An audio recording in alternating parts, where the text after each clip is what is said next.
What's up, everybody? Eldridge Bell back with another edition of Let It Rip Sports Show. And the question I gotta ask myself and ask all you guys: should the Raiders have signed Joe Haden, who got released by the Cleveland Browns, got picked up by the Pittsburgh Steelers for, I believe, $27 million over 3 years, if I'm not mistaken. Plus, he's getting paid the $4 million for this year, or $4 million by the Browns. Anyway, and I was thinking to myself, when the news came out that he was going to get released by the Browns, I was like, you know what?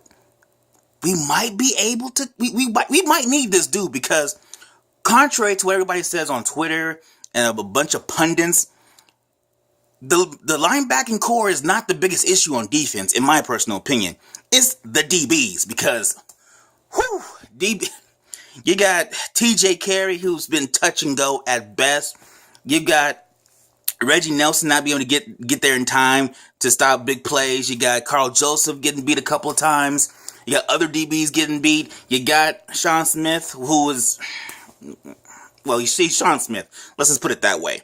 So in my personal opinion, the biggest issue is the DBs. So I was thinking to myself, well, what should we do? Should we go for a cornerback who hasn't been healthy in the last several years?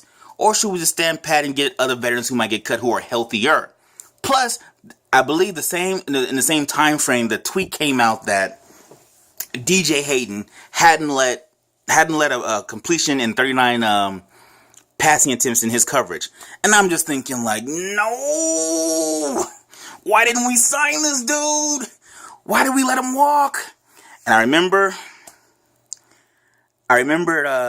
the old adage, sometimes you need a new scenery, a new place, and you can play to your full potential. An example I can give, especially with the Raiders, Rolando McClain. Rolando McClain was terrible when he was with the Raiders. The only highlight I remember him having is when he picked up a dude and slammed him to the ground with one hand. That's the only thing the highlight I remember for Rolando McClain. But we let him go. He ends up going to Dallas, and ends up being a very good player. Now, mind you, he still had his own issues, but he was a significantly better player in a Dallas uniform than he was in a Raider uniform. So I was thinking, okay, congratulations.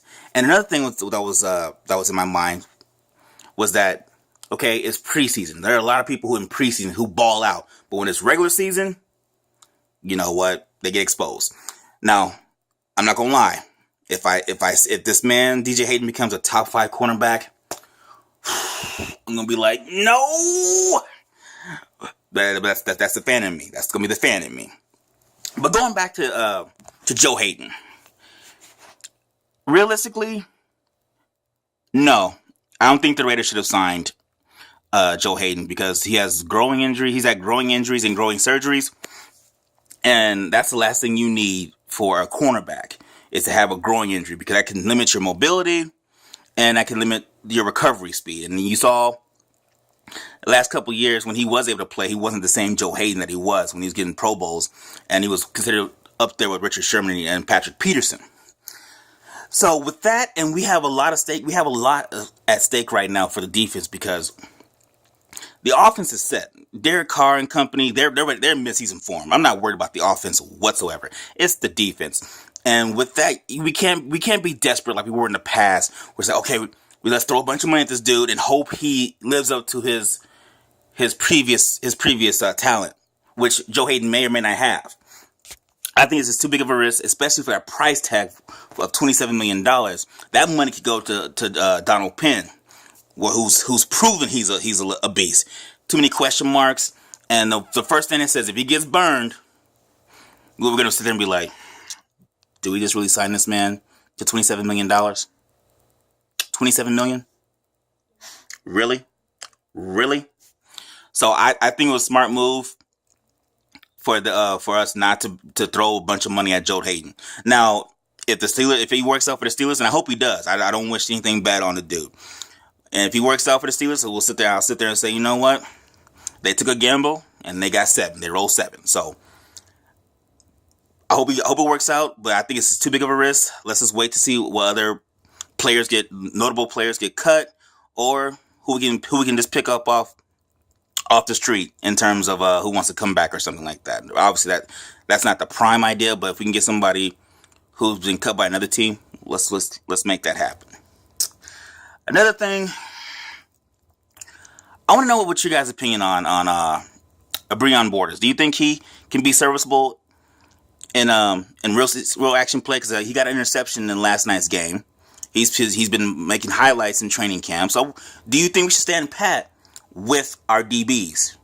And we still got Darion Connolly, who everybody is heaping a whole bunch of praise / hope on. This man's going to be the truth when he finally gets healthy enough to be on the field.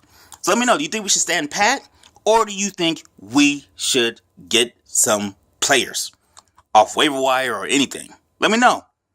As always, thanks for watching, and please don't forget to subscribe to my YouTube channel, Let It Rip Sports Show. And I can't wait for next week, because God in heaven, I can't wait for real games to actually matter. Woo! It's football time, baby! Let's go.